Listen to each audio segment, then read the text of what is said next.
இந்த கவர்மெண்ட் யார் வரணும்னு விரும்புனாங்களோ அவங்களுக்கு தானே இது பெனிஃபிட்டு. படித்தவர்களுக்காக தானே ஆன்லைன் வச்சுருக்காங்க. படிக்காத இப்போ நான் படிக்காதவன், நான் வச்சுருக்கிற செல்லே இது தான். நான் எப்படி ஆன்லைனை விரும்ப முடியும்? சொல்கிறது புரியுதா? படித்தவர்கள் இன்றைக்கி ஓட்டு போட்டாங்க, அவங்க தானே அதை விரும்புகிறாங்க. சொல்கிறது புரியுதா? இப்போது கர்நாடகாவில் 7000 பேருக்கு எய்ட்ஸ் தெரியுமா? எப்படி வந்தது? 7000 பேருக்கு எய்ட்ஸ் எப்படி வந்தது? 18லேருந்து 21 ஜென்ஸ் வித் லேடிஸ் 24 ஹவர்ஸ் பப்பு கொடுத்ததுனால தானே வந்தது. இப்போ தமிழ்நாட்டில் எய்ட்ஸ் வராமல் இருக்குது, மறுபடியும் வந்துடும். அதான் அதிகமாக வர்றதுக்கு தான் அது வாய்ப்பு. நான் சொல்கிறது புரியுதுங்களா? இப்போ உலகம் நீங்கள் சொல்லிங்க விஞ்ஞானத்தில் வளர்ந்துருச்சுன்னு. விஞ்ஞானத்தில் வளர்ந்ததோட விஞ்ஞானத்தில் அழியிறது நிறைய இருக்குது. இப்போ தமிழ்நாட்டுக்கு ரெவன்யூ தேவைன்னு தான் இந்த ஜெயலலிதா அந்த கடையை கொண்டு வந்தது. ஸோ கொண்டு வரும்போது என்ன இருக்குது? ரெவன்யூ. காலையில் கடை திறந்த உடனே எந்த கடையில் காசை வச்சுட்டு ஆள் நிற்கிறாங்க?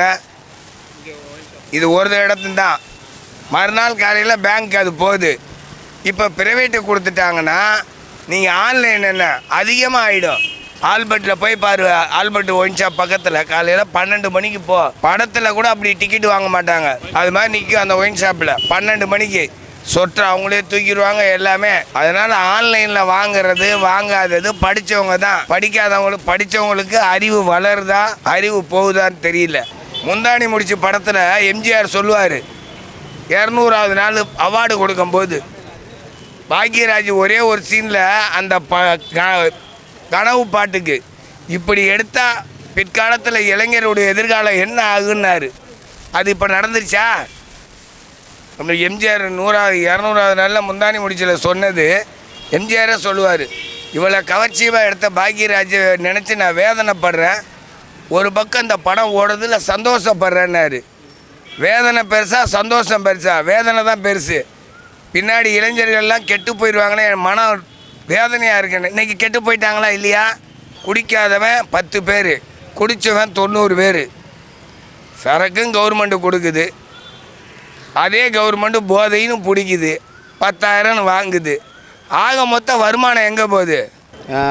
200 கொடுத்தேன், ஒரு பீர் வாங்கினேன் 170 அதோட ரேட்டு போடுது. அவங்க கொடுத்தது 190 தான் கொடுத்தாங்க. 190 எடுத்துக்கின்னு 10 ரூபா அவங்களும் அது 10 ரூபா எடுத்து தாங்கிறாங்க. அதுக்கப்புறம் அந்த பாட்டில் உள்ளே போனோன்னு வச்சுக்கோங்க, உள்ளே சப்ளை பண்ணுறாங்களே, அதுக்கு அவங்களே வாங்கின்னு போயிடுறாங்க.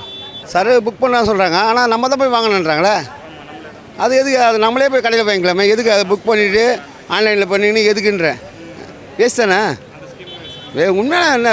இப்போ புக் பண்ணுறேன், ஆர்டர் பண்ண ஃபுட்டு ஆர்டர் பண்ணால் வீட்டுக்கு வருது, வேறு எதனா ஆர்டர் பண்ணால் வீட்டுக்கு வருது. இது ஆர்டர் பண்ணி நேரில் அவங்களே தான் வாங்கிக்கணும்னா அது எதுக்கு நாங்கள் ஆமாம் சார், அவங்க பிச்சைக்காரனுங்க தான் சறுக்கு ஓட்டினாங்க, கஷ்டப்படுறவங்க சறுக்கு ஓட்டல, பிச்சைக்காரனுங்க தான் ஓட்டினாங்க சறுக்கு. விலை காசு பை கிளாஸு எல்லாம் லோக்கல் கிளாஸு எல்லாம் அடிக்கிற ஆன்லைன் கீன்லைன் எல்லாம் அடிக்கும். கொஞ்சம் ரேட்டு ஏற்றி கொடுக்குறாங்க, அவ்வளோதான் வித்தியாசம். 2 ரூபா பீடி இருந்தால் கூட பரவாயில்ல, 150 ரூபா சர்க்காக இருந்தால் பரவாயில்ல. ஆனால் அம்மா ஹோட்டலில் தான் இட்லி தான் 1 ரூபா 5 ஸ்டார் ஹோட்டலே வேணாம். அவ்வளோதான் 150 160 தூக்கம் வரலன்னா அவ்வளோதான். இல்லைன்னா டென்ஷன் ஆகினா எங்கே தூக்கம் அதுதான் சாகணும். ஏதோ சர்க்கரை 10 ரூபா வயிற்றுக்கே துண்டுறோம், அவ்வளோதான். சூப்பராக இருக்கணும். கடையில் போய் வாங்கணுமா? கடையில் போய் வாங்குறதுனாக்கா அது தேவையே இல்லையே. தேவையில்லாத அதை போயிட்டு புக் பண்ணிவிட்டு அவர் கடையில் வாங்குறதுக்கு அவர் பேமெண்ட்டு கொடுத்துட்டா வாங்கிட்டு போயிடலாமா? அதுவும் இப்போ பேடிஎம் இருக்குது, பேடிஎம்மில் போட்டு அவருக்கு வாங்கிட்டு போயிடலாம் இல்லையா? இது தேவையில்லாதது. இது இப்போ புக் பண்ணிவிட்டு சரி வீட்டில் எத்தனை டெலிவரி கொடுக்குறாங்க, டெலிவரி சார்ஜ் எக்ஸ்ட்ரா வாங்குறாங்கனாக்கா அது கொடுத்துடலாம். ஏன்னா ஏஜ்டு பர்சனால் வர முடியாது.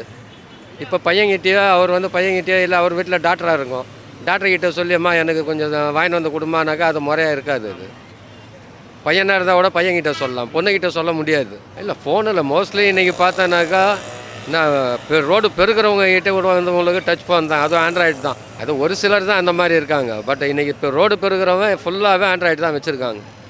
அது இல்லாத ரோட்டில் உட்காண்டிருக்கவனும் ஆண்ட்ராய்டு தான் வச்சுருக்கான். அப்படி இருக்கிறப்ப அது ஒன்றும் ப்ராப்ளமே கிடையாது. ஏற்கனவே இருந்த ரூலிங் பார்ட்டி இருந்தப்போ அதே 155 ரூபா தான் கொடுத்துட்டு இருந்தாங்க. அன்றைக்கி எதுவுமே பேசலை, யாருமே காசை கொடுத்து வாங்கின்னு போயிருந்தாங்க. இன்றைக்கி பாட்டில் கொடுத்தா 10 ரூபான்றப்ப ஏன் அதில் வாங்குறதுக்கு என்ன இருக்குது? உனக்கு 5 ரூபா ப்ராஃபிட் தானே, பாட்டில் கொடுத்துட்டு காசு வாங்க போகிற. நீ வெளியே எடுத்துன்னு போய் பாட்டில் போட்டால் கூட கஷ்டம். கடைக்கு வாசல்லையே கடை இருக்குது உள்ளே, அவங்ககிட்ட கொடுத்துட்டு வாங்குறதுல ஒன்றும் ப்ராப்ளமே கிடையாது. இது உங்களுக்கு எப்படின்னாக்கா நாங்கள் அப்படி பண்ணோன்றது அவங்க ஒத்துக்க மாட்டாங்க, இவங்க இப்படி பண்ணுறாங்கன்றது தான் வருமா கண்டி. அது வந்து உங்களுக்கு தேவையில்லாதது இது இல்லை. அது வந்து ஒன்றும் பண்ண முடியாதுமா, கூட்டத்தை கண்ட்ரோல் பண்ணவே முடியாது. இல்லை க்யூவில் நின்று வாங்குறதுனாக்கா க்யூ வேணால் அரேஞ்ச் பண்ணலாம். அது வேணால் வந்து உங்களுக்கு இவங்க பேரிகார்டு போட்டு அது செட் பண்ணாங்கன்னா இன்னும் நல்லாயிருக்கும். அது ஏன்னாக்கா இன்னும் ஒருத்தர் மேலே ஒருத்தர் போயிட்டு கையை விட்றப்போ ஃபோன் அடிக்கிறது, பாக்கெட் அடிக்கிறது, இதெல்லாம் நிறைய நடக்குது எல்லா ஒயின் ஷாப்லேயுமே. இங்கேன்னு ஒண்டி கிடையாது, எல்லா ஒயின் ஷாப்லேயுமே இருக்குது. அப்படி இருக்கப்போ வந்து உங்களுக்கு பேரிகார்டு போட்டு லைனில் க்யூ ஃபார்ம் பண்ணி வந்து வாங்கினாக்கா நல்லாயிருக்கும். அது ஒன்று செஞ்சாங்கனாக்கா ரொம்ப நல்லாயிருக்கும். கம்பல்சரி க்யூவில் நின்று வாங்குற மாதிரி இருந்ததுன்னா ரொம்ப நல்லாயிருக்கும். அதே மாதிரி வந்து உங்களுக்கு பேடிஎம்முக்கு தனியாக கவுண்ட்ரு. ஏன்னாக்கா இவங்களும் வந்து அங்கே கையை விட்றாங்க, அவங்களும் வந்து பேடிஎம். அப்படி இருக்கிறப்ப பேடிஎம் தனி க்யூ, இவங்களுக்கு தனி க்யூ. நார்மலாக கேஷ் கொடுத்து வாங்குறவங்களுக்குன்னா நல்லாயிருக்குமா அது.